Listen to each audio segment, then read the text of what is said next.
Hi guys, मेरा नाम बिरजू सिंह है और मेरा चैनल का नाम है विक्रम सिंह लव रॉय।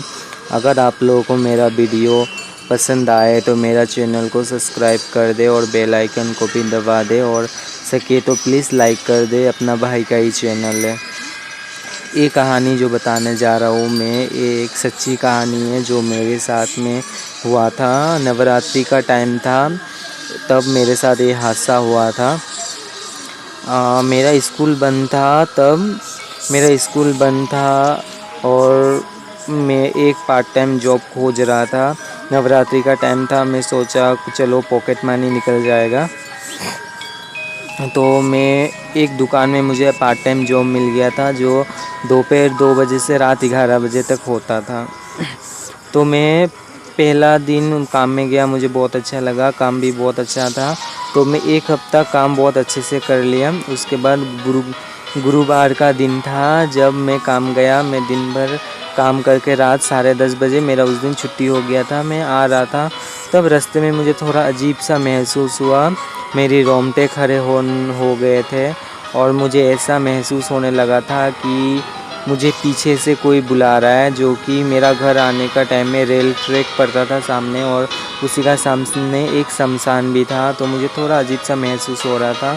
तो मैं सब चीज़ को इग्नोर करते हुए मैं अपनी घर चला गया। जाके खाना वाना खा कर के मैं सो गया।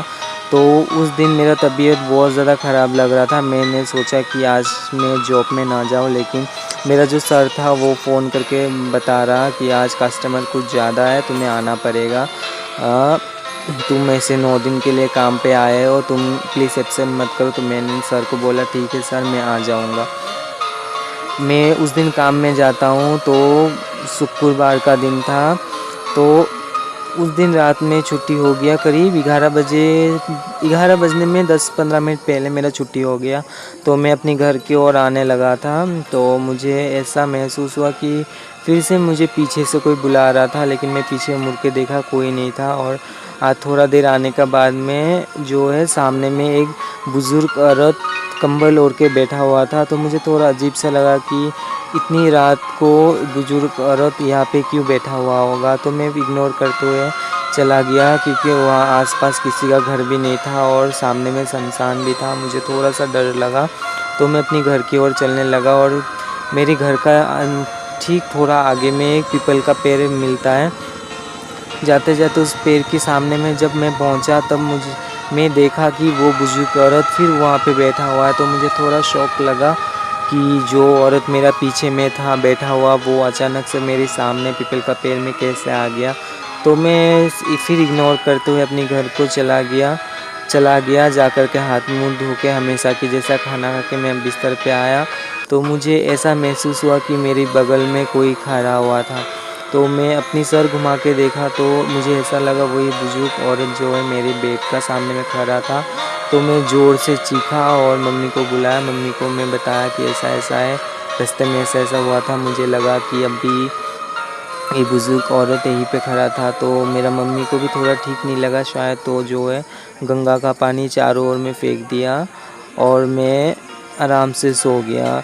उस सुबह में उठ के मेरी तबीयत बहुत ज़्यादा ख़राब हो गया था और मम्मी बोल रहा था कि मम्मी के साथ में मैं शॉपिंग जाऊँ। तो मैं मम्मी को बोला कि मेरी तबीयत ठीक नहीं लग रहा है, मैं आपके साथ शॉपिंग नहीं जा सका और ऊपर से मुझे 2 बजे जॉब पे भी जाना है। मम्मी ने बोला ठीक है, मैं आते हुए दवा ले आऊँगा। मेरी मम्मी जो है आते हुए मेरे लिए दवा ले आती है और मैं दवा खा के थोड़ा अच्छा महसूस करता हूँ। फिर 2 बजे मैं अपनी जॉब में चला जाता हूँ और शनिवार का दिन है, मैं जॉब में चला जाता हूँ।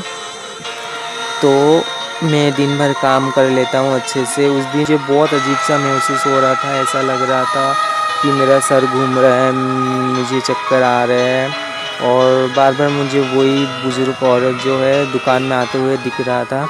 तो जो है मैं इग्नोर करते हुए उस दिन बहुत ज़्यादा लेट हो गया था, क्योंकि नवरात्रि का आखिरी दिन है, जबकि रावण दहन का वक्त हो गया हो उस दिन में।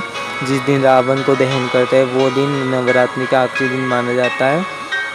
तो ये हुआ मेरे साथ, करीब 12:30 बज चुका था। मेरा जॉब का छुट्टी होते होते तो 12:30 बजे मैं अपनी घर के लिए निकल चुका हूँ दुकान बंद करके। और मुझे उस रात अपना पेमेंट भी मिल चुका था, जो कि मुझे पूरी 4000 रुपया मिला 9 दिन का। तो मैं बहुत ज़्यादा खुश था और अपनी घर की ओर आने लगा था। तब मुझे रास्ते में बहुत अजीब सा महसूस हुआ कि ऐसा लग रहा था मेरा पीछे में कोई चल रहा है। मेरे पीछे में कोई भी नहीं था। उस पीपल का पेड़ में जब मैं पहुंचने वाला था तब मुझे ऐसा लगा कि फिर से मुझे पीछे से कोई बुलाया। मैं घूम के देखा, कोई भी नहीं था। लेकिन जब मैं वापस मुड़ा तब मैं देखता हूँ पीपल का पेड़ का नीचे एक काला रंग का भैंस था, जो कि पहले नहीं था। और उसका आँखें एकदम लाल पड़ी हुई थी और अंधेरा की रात भी था, तो उसका जो शरीर था इतना अच्छे से दिखाई नहीं पड़ रहा था, लेकिन उसकी आँखें लाल रंग का चमक रहा था। तो मुझे बहुत ज़्यादा डर लग गया और मैं वहीं पे रुक गया और मैं फ़ोन करने का कोशिश कर रहा था अपने घर को।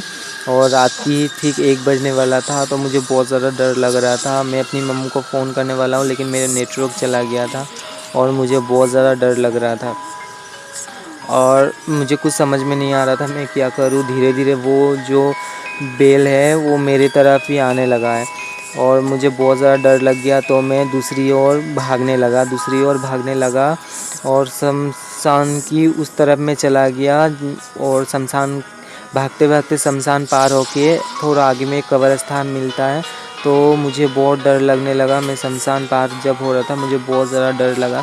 तो मैं कब्रिस्तान में आके पहुंचा। वहाँ पे मुझे एक आदमी मिला जो कि सफ़ेद कुर्ती और पजामा पहना हुआ था और एक सफ़ेद रंग का टोपी पहना हुआ था और बहुत ही खूबसूरत था वो आदमी। जो मुझको रुकाया, पूछा मुझको, बेटा क्या हुआ आपको? तो मैं उनको बताया ऐसा ऐसा है, मुझे एक बैल खेद रहा है और उसका आँखें पूरी लाल रंग का है। तो वो आदमी मुझे बोला कि आज रात तुम कब्रिस्तान में रुक जाओ मेरे साथ में। तो मुझे बहुत ज़्यादा डर लगा कि मैं कब्रिस्तान में कैसे रह सकता हूँ और ये आदमी इतनी रात को यहाँ पे क्या कर रहा है। तो मुझे उस समय यही ठीक लगा कि उधर जाऊँगा तो मुझे ये बैल हो सके मार दे। तो मैं उन आदमी का साथ में रह गया और रात भर जो है मुझे एक चटाई बिछा के मुझे सोने दिया। सबसे पहले तो मुझे खाना खाने को दिया था, जो कि चिकन बिरयानी था, बहुत ही स्वादिष्ट था। और मुझे सोने के लिए एक चटाई बिछा के दिया और आदमी जो है रात भर मेरे साथ बैठा हुआ था, तो मैं चैन का नींद सो पाया। सुबह उठ के मुझे कहीं पे वो आदमी नहीं दिखा और मैं आदमी से पूछताछ किया कि वो आदमी कहाँ गया, तो किसी ने कुछ नहीं बताया। और ताज्जुब की बात यह है कि मैं जब कब्रिस्तान के अंदर घुसा तब दरवाज़ा बिल्कुल खुला था। जब मैं सुबह उठा तो अंदर से ही बाहर से कब्रिस्तान का दरवाज़ा बंद था, जो कि बहुत ताज्जुब की बात है। और आदमी सब आके हमको बोला कि रात में ये कब्रिस्तान बंद हो जाता है, सुबह 8 बजे में खुलता है, तो आप इसका अंदर कैसे घुसे? तो मैंने सबको बताया कि मैं दरवाज़ा से घुसा हूँ, लेकिन कोई भी मेरा बात का भरोसा नहीं किया और मुझे बहुत डांटा, 2 थप्पड़ भी मारा। तो मैं वहाँ से आ गया और मैं मम्मी को सब बातें बताया और मम्मी मुझे दूसरा दिन काम में जाने के लिए मना कर दिया। और मैंने मम्मी को बताया कि मेरा कामकाज आखिरी दिन था और जबकि मेरा पॉकेट में 4000 था, तब मैं मम्मी को निकाल के पैसा देने वाला था तब। लेकिन एक चमत्कार ऐसा हुआ कि मेरा पॉकेट में पूरी 10,000 रुपया था, जो कि मैं बहुत ज़्यादा खुश हो गया था। पता नहीं ये मेरे साथ क्यों हुआ, लेकिन ये बहुत डरावना था। और लेकिन आखिरी मोमेंट में जो मेरे साथ हुआ मैं ज़िंदगी में कभी नहीं भूलूँगा। तो यहीं पे नवरात्रि का किस्सा जो है ये बहुत ज़्यादा अच्छा था। ये 2017 में मेरे साथ ये हादसा हुआ था और मैं नहीं चाहूँगा कि दोबारा मेरे साथ ये हादसा वापस हो। तो आई होप आपको मेरा ये स्टोरी अच्छा लगा होगा। ये बिल्कुल रियल स्टोरी था। अगर अच्छा लगा होगा तो चैनल को सब्सक्राइब कर दे, बेल आइकन को दबा दे और लाइक कर दे। Thank you so much guys, bye bye.